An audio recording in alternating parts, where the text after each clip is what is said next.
Hello mga kababayan, this is Brian and you are watching again my short vlog. And for our today's short episode, sagot tayo ng isang tanong tungkol sa buhay.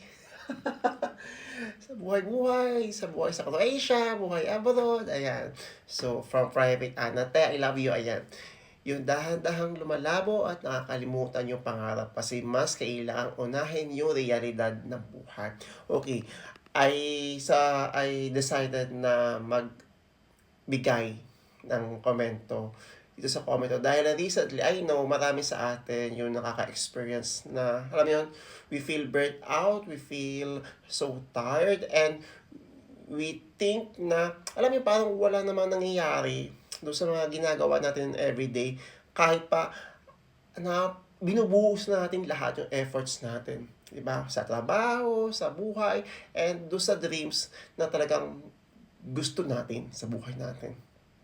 So, marami, alam ko makaka-relate kayo na lalo na sa mga nagwo-work sa abroad, di ba? Ang dami yung plano sa buhay, ang dami yung gustong maging, ang dami yung gustong makuha, ang dami yung gustong marating. But sometimes, nawawala na kayo ng spark na dahil nga siguro sa pagod, and alam niyo, may mga priorities talaga tayo na dapat unahin, pero hopefully lang, ito, sama-sama nating yakapin. Oo. Hopefully, ayan, na kahit gaano kabagal yung proseso, guys, kahit gaano kabagal yung progress natin, I hope na wag tayo sumuko doon sa mga pangarap talaga na gusto natin makuha sa buhay natin. Hindi naman to, sabi nga natin, hindi naman karera ang buhay. And yun nga, sabi ko nga, kahit gaano man kabagal yung proseso, naniniwala ako na lahat ay may perfect timing.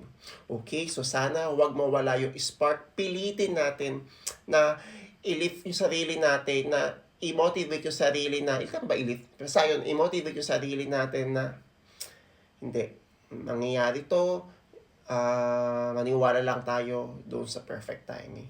Okay, so sana lahat tayo ay maging matagumpay.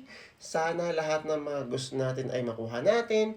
And sana, ayun, i-enjoy lang natin, gawin natin masaya yung araw natin despite sa mga nangyayari sa paligid natin. Kung napagod tayo, magdasal tayo. Okay, I love you, te. Ayan, yakap sa ating lahat. And congratulations sa mga future success ninyo, kung ano man, matanggap ninyo sa buhay, tanggapin nyo lang, tanggapin yung mga blessings na dumarating sa buhay ninyo. Okay, so see you soon, te. Ayan, see you soon po lahat dito sa Croatia, kung saan nyo gusto pumunta. Okay, love you. Bye.